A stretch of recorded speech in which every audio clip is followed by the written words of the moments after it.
Қазақтың бірлігі мен Алаштың азаттығы үшін күрескен танымал тұлға Мағжан Жұмабаев. Қорқыт поэмасы. Алтайға жер жүзінде тау жоқ жеткен, Алтайға бетегедей алтын біткен, Бейіштей алтын Алтай етегінде, ертеде Алаш елі мекен еткен. Ол күндер көз жетпейтін ерте күн ғой, ерте күн ертегідей ерке күн ғой, өткен күн ұстатпайтын сұлу сағым, жалғыз-ақ желден жүйрік жетеді ой. Өткен күн ертегімен таласқандай, уа дүние ол күндерде Алаш қандай, ой қырдан орғып қарғып еріккенде, Алтайда ойнақ салып жүрген аңдай.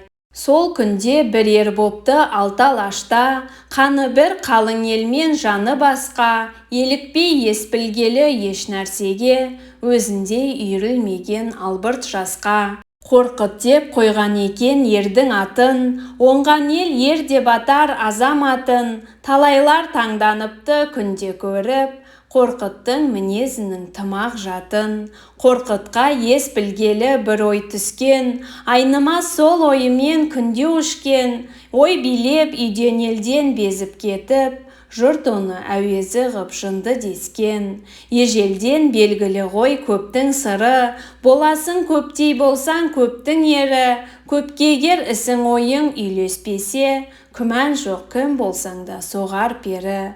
Қорқыт та ерте атанды пері соққан, Қорқыттың жан болмады жайын ұққан, ой екен қандай ғана Қорқыт тулап, айырған дос туыстан елден жұрттан.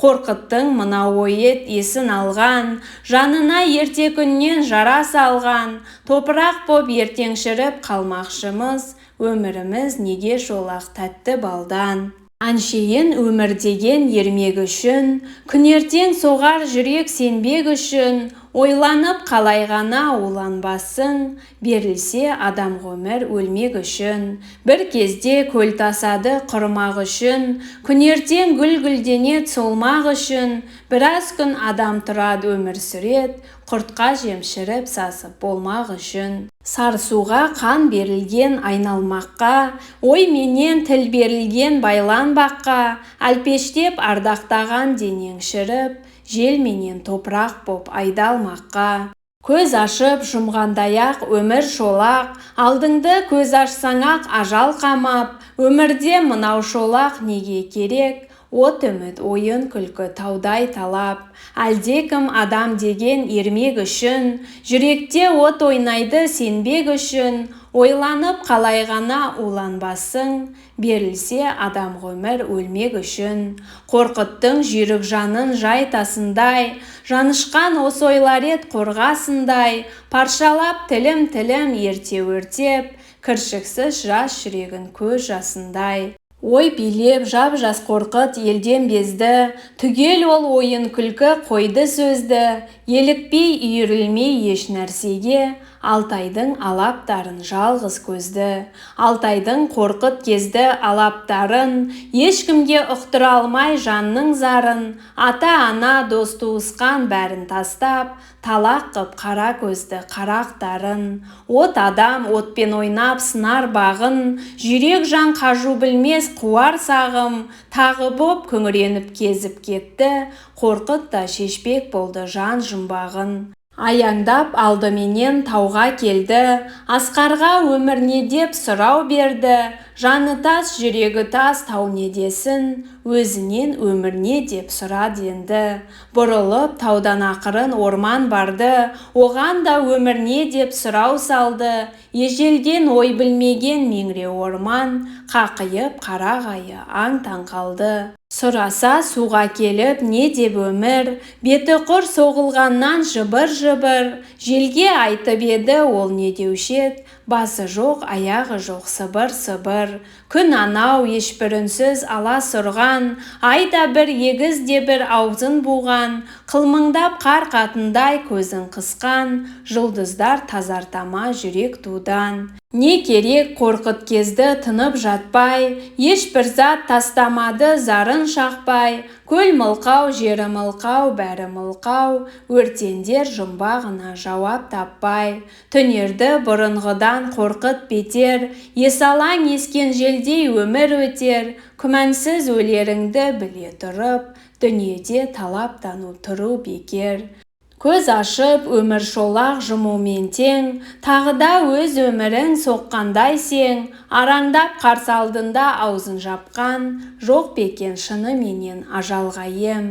Кім білет өлмейтұғын ел бар шығар, кім білет ажалға да ем бар шығар, от суы топырағы қасиетті, кім білет өлтірмейтін жер бар шығар. Әуесі уланбаған өлім менен, сөзде жоқ өлу түгіл өлем деген, адамзат таппас егер ажалғайла, не қылмақ пайдасы жоқ білім менен. Деп ойлап қайырылмай ешбір затқа, ажалдан қашып шығып құтылмаққа, айырылып алтайынан кетті қорқыт, өлімнен аман есен жер таппаққа. Түзеді күншығысқа қорқыт бетін, адамға жаяу жалғыз жол тым шетін, арыды ұшырасты сансыз жаумен, сонда да ол үзбеді еш үмітін. Талса да тоқтамады қорқыт жүрді, бетпақ шөл өтті талай қырды өрді, қажыған қаны кепкен мезгілінде, алыстан мұнарланған қара көрді. Жапанда бір буалдыр қараңдаған, жасаған қорқыт жанын тындырмаған, қараға жылдан басып жетіп келді, қорқытты қайғы басты түннен жаман. Көзінен сорғалады жас бұлақтай, жапанда қағулы бір қара тақтай, тақтайдың түбінде бір қазулы көр, тастаған үңір етіп бетін жаппай. Әлдекім жапан түзде бір көр қазған, басына тақтай қойып сөздер жазған, өлімнен құтылмайсың қашқанменен, мынау көр сенің көрің қорқыт жазған. Мына сөзді оқып ол түн боп кетті, басқандай жүрегіне болды шоқты, көл болып көздің жасы төгілгенмен, заулаған басалам ол жандақ өртті. Ой өсті қалың өрттей уын шашты, ауыр ой қорғасындай жанды шанышты, қарсыдан қазылған көр шыққаннан соң, бұрылып қорқыт кейін қадам басты. Түзеді енді бетті батыс жаққа, қайғылы қажу барма ол бейбаққа, жапанда жалғыз өзі күбірлейді, сөздерді тақтайдағы алған жатқа. Апырмай табылмас па ажалғайла, өмірден табылмаса қандай пайда, жүрістен дене түгіл жан шаршады, өлімнен аман елмен жері қайда. Бір жан жоқ қыбырлаған дала-дала, келеді қорқыт сорлы жаны жара, ай жыл өтіп ер әбден арыған шақ, алыстан бұлдырлайды тағы қара. Қорқыттың ынтасы өлген көңілі қаяу, қараға баяу басып келді таяу, тағы көр тағы тақтай тағы жазу, тәңірияу тегі сенде бар ма аяу. Терең ғып тағы біреу бір көр қазған, басына тақтай қағып жазу жазған, өлімнен құтылмайсың қашқанменен, мынау көр сенің көрің қорқыт жазған. Қорқыттың қайғысенді болды басым, жаздың не жазбадың не жан жарасын, есауып байтақ уақыт жатқаннан соң, көтеріп бір мезгілде алды басын. Ой менен пара болған жан жыртылып, мерт болған есі жүрек айға ұмтылып, кеудеде құран шейін шықпағана жан, тұрды да кетті қорқыт сүйретіліп. Алыста сөнген оттай үміт өлді, сұм тағдыр қатты қақты созған қолды, сонда да қажу білмес ойлы қорқыт, дүниенің төрт бұрышын кезбек болды. Қалмады жер жүзінде бармаған жер, қорқыттың қанды жасы тамбаған жер, басса да қайда қадам сорлы қорқыт, алдынан қарсы шығады қазылған көр. Қазылған оңға барса оңда да көр, қазылған солға барса солда да көр, шоңқиып көрге қонған күшігіндей, көресің қара тақтай қағулы тұр. Алдынан кез келеді бір көр қазған, басына тақтай қағып жазу жазған. Өлімнен құтылмайсың қашқанменен, мынау көр сенің көрің Қорқыт жазған. Дариға табылмақ па ажалғайла, жерде бір өлік көрмес болу қайда. Алдыңнан қайда барса көр шығады, өлімге сорлы Қорқыт белін байла. Не пайда шомылғанмен қанды жасқа, не пайда бастырғанмен таумен тасқа. Дүниеде ажалдан еш күшті болмас, көрмеспін кезгенінде көрден басқа. Шықпаған кеудесінде шыбын жаны, қасықтай кеуіп бітіп қалған қаны. Аяңдап аруақ боп алтайына, күңірентіп қайтты Қорқыт жерді зары. Қайтсалтай баяғалтай күңіренген, асқарға аспан төніп еміренген. Керіліп бұлтпенен бал алысқан, еркенің несі бар ой шерменен. Мелшиген баяғыдай меңіре орман, ойнаған асау бұлақ шапшып ордан. Жел анау көрінгенді бір сүйсе де, жар таппай жаны бірге мәңгі оңырған. Ел мынау баяғыдан малын баққан, малындай алдындағы жусап жатқан. Қайғысы қуанышы бәрі де ойсыз, сиырдай бәрі өкіріп бәрі шапқан. Қайтты да айналғандай есалаңға, ләм-мимде бір сөз қатпай тірі жанға. Күңіреніп жер бауырлап жатып алып, ұйқысыз қосты Қорқыт таңды таңға. Бір күні шошып тұрып көргендей түс, кесіп ап қарағайдан қылды қобыз. Қыл тағып қобызына сөйлетіп ет, Алтайды күңірентіп шықты лебіз. Қобыздан мұңды дыбыс сорғалады, майпаңдап ә дегенде жорғалады. Біресе асаутайдай ойнақ салды, біресе сары нардай ырғалады. Дуылдап қырдан жерге түйілгендей, долданып дауыл құмды үйіргендей, басылып біраздан соң сылқ-сылқ күлет, дұшпанын мұқатқанға сүйінгендей. Біресе жүйрік желдей кете десіп, асқарды аттап өтті дария кешіп. Біресе әлдекімге тіл қатқандай, желменен жапырақтай күбірлесіп. Біресе от сықылды аспанға асқан, жоқ әлде ор қоян ба орғып қашқан. Біресе күрсінгендей күңіренгендей, жандая қап қараңғы қайғы басқан. Қобыздың сарнағаны зарлағандай, қан шашып әлдекімді қарғағандай. Жүрегі мың жара боп паршаланып, күйініп көзінен жас парлағандай. Күңіренді жылады зарлап қобыз, жанды өртеді толқынды мұңды лебіз. Жасын төкті көл қылып шерлі Қорқыт, жан жыласа жыламай қалама көз. Қобыздан осылайша шықты сарын, бірде мұз бірде дауыл бірде жалын. Қарағай мен қыл сырнай не деуші еді, шығарды сарын менен Қорқыт зарын. Табалмай жерді кезіп ажалғайла, дариға ажалғайла болу қайда. Азырақ ойларын бөлмес үшін, жабысты шерлі Қорқыт қарағайға. Қызарып ашуменен күн батқанда, ерініп еркеленіп таң атқанда. Қарны тоқ қайғысы жоқ жаны тыныш, малдая қор-қор ұйықтап ел жатқанда. Байлары малмаң-малмаң мал баққанда, батырлар балпаң-балпаң ел шапқанда. Ішкені мас жегені тоқ бәрі демәз, кедейлер көк есектей зыр қаққанда.